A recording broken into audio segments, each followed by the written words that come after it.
Hello everyone, कैसे हैं आप सब। उम्मीद करती हूँ आप सब बहुत अच्छे होंगे और अच्छे से अपना ख्याल भी रख रहे होंगे। तो जैसे कि हम देख रहे हैं कि विलियम शेक्सपियर को हम डिस्कस कर रहे हैं यूपीटीजीटी और पीजीटी के अकॉर्डिंग। तो अगर कोई भी यूपीटीजी से रिलेटेड तैयारी कर रहा है या फिर पीजीटी से रिलेटेड कर रहा है या फिर कोई भी स्टेट से रिलेटेड जिसमें विलियम शेक्सपियर आते ही आते हैं, तो वो सब ये उन सभी के लिए वीडियो आपकी इम्पोर्टेंट है, बेनिफिट रहेगी। तो आप सभी उसको ज्वाइन करें इस वीडियो को। और यहाँ पे अगर हम बात करें तो इसका फ़ायदा उठाए ताकि आपको नॉलेज मिल सके, आपको शेक्सपियर के बारे में जानकारी मिल पाए। तो अगर हम बात करें कि इससे पहली वीडियो में मैंने विलियम शेक्सपियर की बायोग्राफी ही डिस्कस की है, जिसमें कि हमने डिस्कस किया था कि कब उनका जन्म हुआ था, उनके माता पिता कौन थे, भाई बहन कौन थे, उनकी मैरिज कब हुई थी, उनकी एजुकेशन के बारे में। तो ये सारी चीज़ें हमने डिस्कस की थी। आज हम उनके करियर के बारे में डिस्कस करेंगे, उनके वर्क के बारे में डिस्कस करेंगे। तो चलिए फिर स्टार्ट कर लेते हैं। और उम्मीद करती हूँ आप सभी जो भी नए जुड़ रहे हैं वो चैनल को सब्सक्राइब कर चुके होंगे, और जिन्होंने नहीं किया वो चैनल को सब्सक्राइब जरूर कर ले ताकि नोटिफिकेशन उनके पास समय से पहुंच पाए। तो फिर चलिए स्टार्ट कर लेते हैं। अगर हम बात करें कि इन 1592 ही ज्वाइन आ प्लेइंग कंपनी, अगर हम बात करें कि उन्होंने प्लेइंग कंपनी कब ज्वाइन की थी, अगर ये पूछ लिया जाए तो उन्होंने कब की थी, 1592 में उन्होंने प्लेइंग कंपनी ज्वाइन की थी, जिसका नाम क्या था, लॉर्ड चैम्बरलेन मेंस। ये इनकी उस कंपनी का नाम था जिसमें उन्होंने प्लेइंग कंपनी में यानी कि ज्वाइन किया था जिसको, ठीक है। नेक्स्ट अगर हम बात करें कि आफ्टर नॉन एज किंग्समैन, इसी कंपनी को, इसी अगर हम बात करें लॉर्ड चैम्बरलेन मेंस को ही बाद में किंग्समैन के नाम से भी जाना गया, ठीक है। इस नाम से भी हमने इसको जाना। अगर हम बात करें इनकी फर्स्ट बायोग्राफर कौन रहे हैं विलियम शेक्सपियर के, तो वो कौन रहे हैं, निकोलस रो रहे हैं। ये इनके फर्स्ट बायोग्राफर थे और इन्होंने अपनी बायोग्राफी में इनके बारे में एक चीज़ लिखी थी कि ये लंदन छोड़कर लंदन चले गए थे।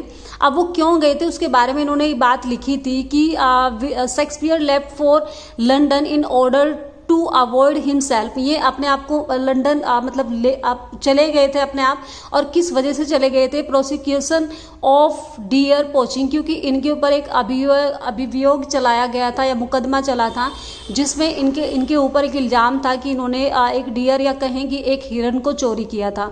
तो ये इन्होंने कहा था, इस बारे में लिखा, इनकी बायोग्राफी में लिखा हुआ निकोलस रो ने लिखा था।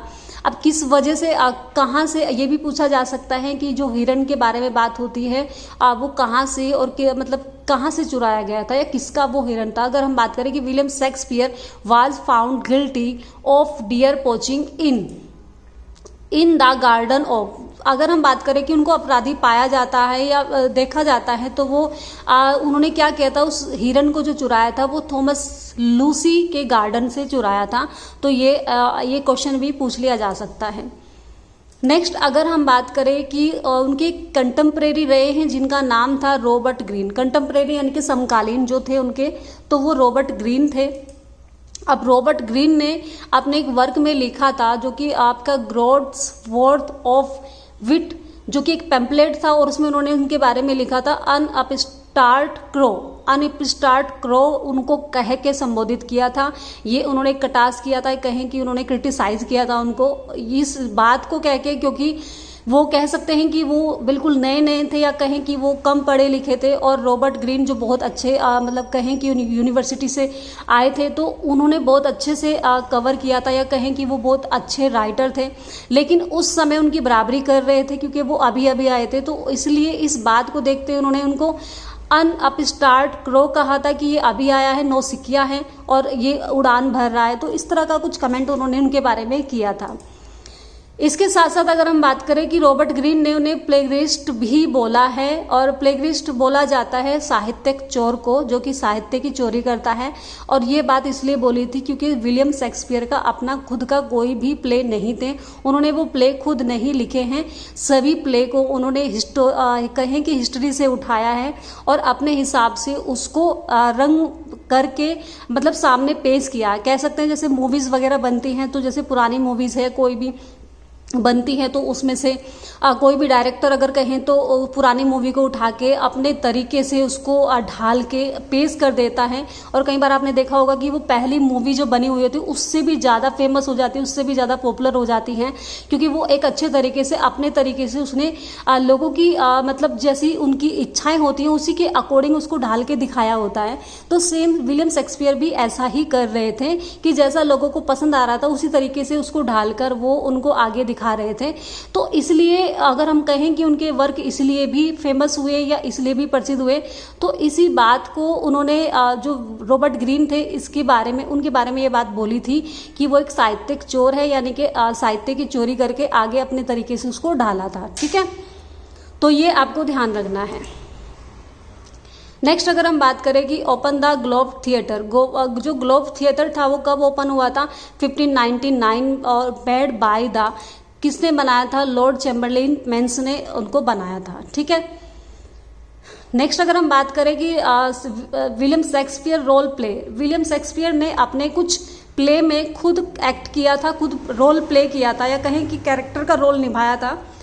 वो कितनी प्ले थे? वो 4 प्ले थे जिसमें उन्होंने एक्ट किया था। अब उन देख लेते हैं कि वो कौन कौन से आपके प्ले थे।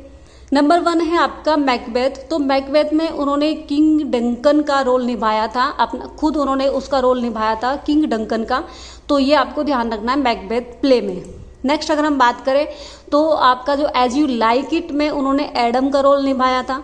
ठीक है, इसके साथ साथ अगर हम बात करें कि Hamlet the ghost of Hamlet, यानी कि हैमलेट जो आपका प्ले है उस जैसे हैमलेट प्रिंस है यानी कि जो राजकुमार है उनके जो पिता थे, किंग हैमलेट का रोल यानी कि जो वो घोस्ट बन जाते हैं, मर जाते हैं, जो बार बार हैमलेट को दिखाई देते हैं, तो उनका रोल जो निभाया था वो किसने निभाया था? वो विलियम शेक्सपियर ने खुद निभाया था। ठीक है, नेक्स्ट हम बात करें तो एक और आपको प्ले देखने को मिल जाता है हेनरी 4, उसमें भी उन्होंने किंग हेनरी का रोल प्ले किया था। तो ये 4 प्ले ऐसे हैं जिनमें उन्होंने खुद रोल प्ले किया है, तो ये आपको ध्यान रखना है। आपको ज़्यादातर 3 ही लिखे हुए मिलते हैं, Macbeth, as you like it और हैमलेट, लेकिन ये एक नया है जिसमें कहीं ना कहीं इसमें भी मतलब ये भी आता है आपका, तो ये आपको ये भी याद रखना है ध्यान से कि किंग हेनरी का रोल प्ले भी उन्होंने ही किया था। नेक्स्ट आगे बढ़ते हैं कि एक कंपनी है जिसका नाम था बर्बस कंपनी ऑफ प्लेयर्स जॉइन, इसको भी उन्होंने ज्वाइन किया था। ठीक है, अब बात करते हैं कि स्टे इन लंदन, लंदन में वो कब तक रहे हैं? तो वो 1609 तक लंदन में रहे हैं, ये हमें ध्यान रखना है। इसके साथ साथ अगर हम बात करें इन 1597 इन स्टैनफोर्ड में उन्होंने क्या किया था? एक न्यू पैलेस नाम से जो घर था उसको खरीदा था। कब खरीदा था? 1597 में खरीदा था, तो ये भी हमें ध्यान रखना है। Next, he was shareholder in the Globe theatre and the Blackfriars theatre. तो यहाँ पे अगर हम बात करें कि उन्होंने एक शेयर होल्डर के रूप में भी वर्क किया है, जो कि आपके 2 थिएटर थे, जो कि ग्लोब थिएटर एंड आपका ब्लैक फेयर्स थिएटर था। तो इनमें इन्होंने शेयर होल्डर का काम किया है, यानी कि वर्क किया था। हिज डेथ की अगर हम बात करें इनकी, जो आपकी कब हुई थी, उनकी डेथ कब हुई थी? 23 अप्रैल 1616 इन स्टैनफोर्ड में उनकी मृत्यु हुई थी, क्योंकि वो वापस आ गए थे और वहीं पे उनकी मृत्यु हुई थी। अब हम बात करते हैं बैरिड, उनको दफनाया कहाँ गया था? होली ट्रिनिटी चर्च में उनको दफनाया गया था, वहीं पे जहाँ पर उनका बैप्टाइज हुआ था, तो वहीं पे उनको दफनाया भी गया था। इसके साथ साथ अगर हम बात करें कि उनके लिए एक एपिटैफ लिखा था, जिसे बोलते हैं जैसे कब्रों पे लिख दिया जाता है, जो भी कोट्स होता है या फिर कुछ लाइन होती है जो उनके बारे में लिखा जाता है, तो उसको एपिटैफ बोलते हैं। अब वो क्या एपिटैफ था देखिए, good friend for Jesus sake forbear to dig the dust in close hair, blessed be the man that spares these stone, and cursed be he that move my bones। ये coat था जो वहाँ पे एपिटैफ था जो उनकी कब्र पे लिखा हुआ है।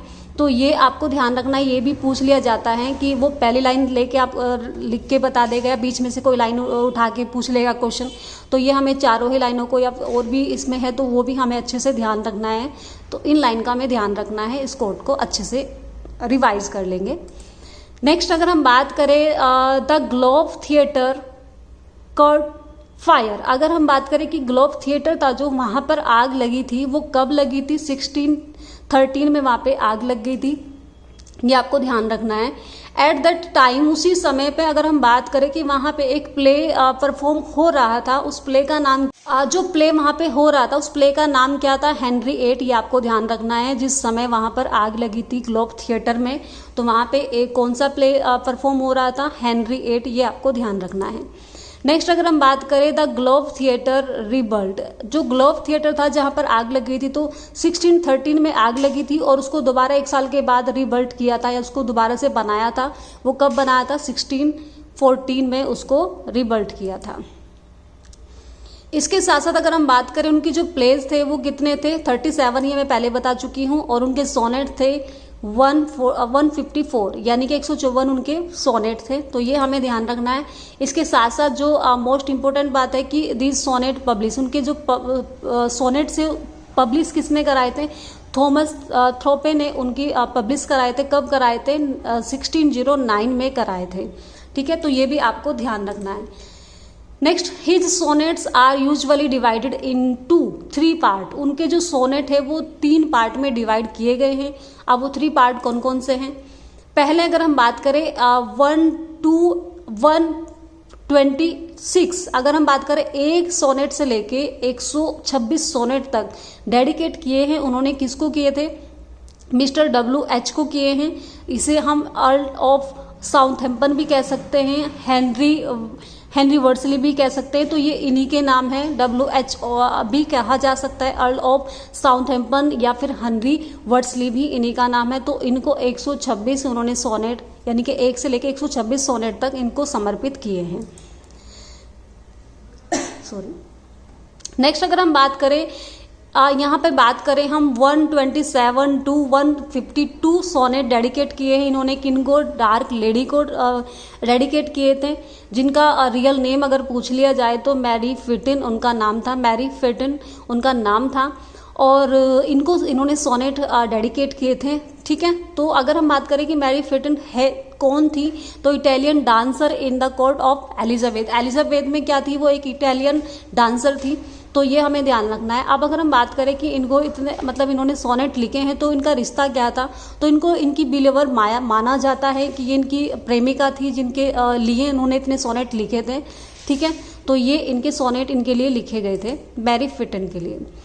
नेक्स्ट अगर हम बात करें कि 153 to 154 सोनेट्स कन्वेंशनल रहे हैं, यानी कि अगर हम बात करें जो डेडिकेट किए हैं वो कन्वेंशनल है या परंपरागत है, या परंपरागत उन्होंने लिखे हैं, या फिर कह सकते हैं कि गॉड ऑफ लव, यानी कि कहें कि लव के देवता को उन्होंने समर्पित किए हैं। तो इस तरह से ये कहा जाता है कि ये सोनेट इन्होंने इनको समर्पित किया था। तो ये अगर हम बात करें 153 से 154 जो सोनेट है आपका नंबर, वो सोनेट कन्वेंशनल है। तो ये 3 कैटेगरी में इसलिए इनको 3 उसमें डिवाइड किया गया है। तो ये आपको ध्यान रखना है कौन कौन से सोनेट किनको डेडिकेट किए गए हैं। नेक्स्ट अगर हम बात करें कि इनकी जो पोयम है लॉन्ग पोयम्स है, तो उनके बारे में हम डिस्कस कर लेते हैं। सबसे पहले हम बात करते हैं वीनस एंड एडोनिस।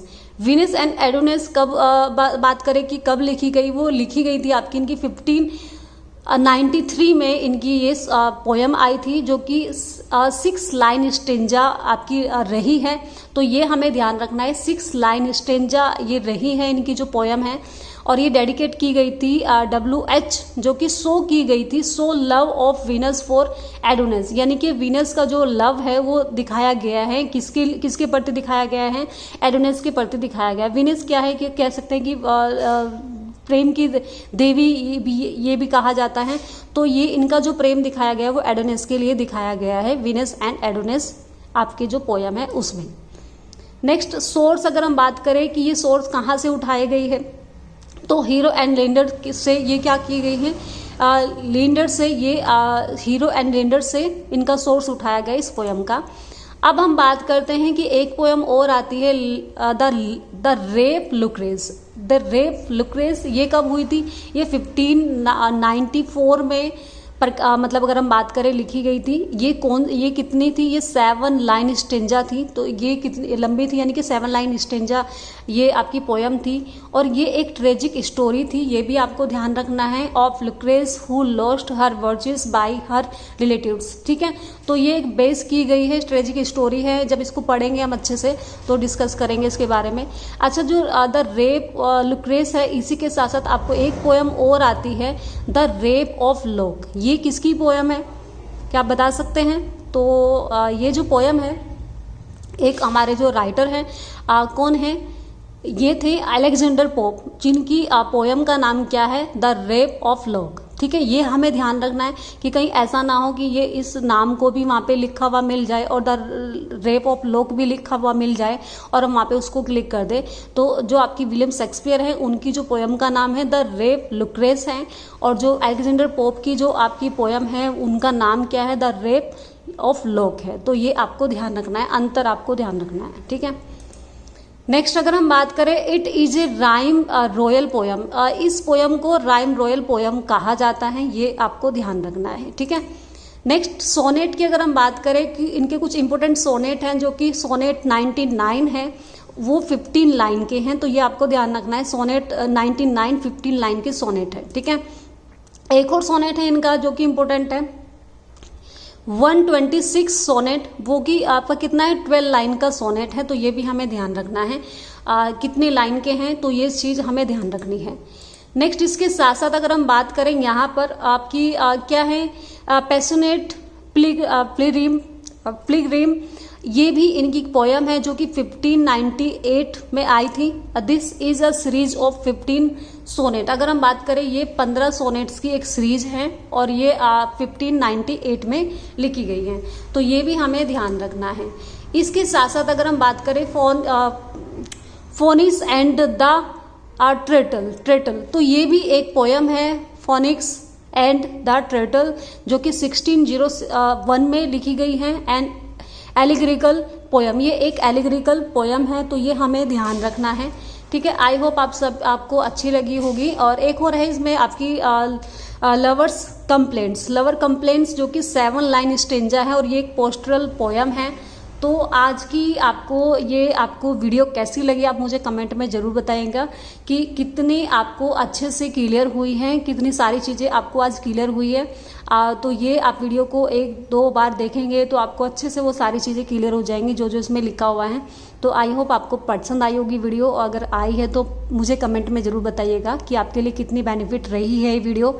और इसके बाद हम विलियम शेक्सपियर के प्लेज के बारे में जिक्र करेंगे, नेक्स्ट वीडियो में लेके आएंगे। उनके और भी वर्क है तो उन सभी के बारे में हम डिस्कस करेंगे नेक्स्ट वीडियो में। तो मिलते हैं फिर, चलिए फिर आप ध्यान रखिए और अच्छे से इसको एंजॉय कीजिए, आप करिए। Thanks for watching.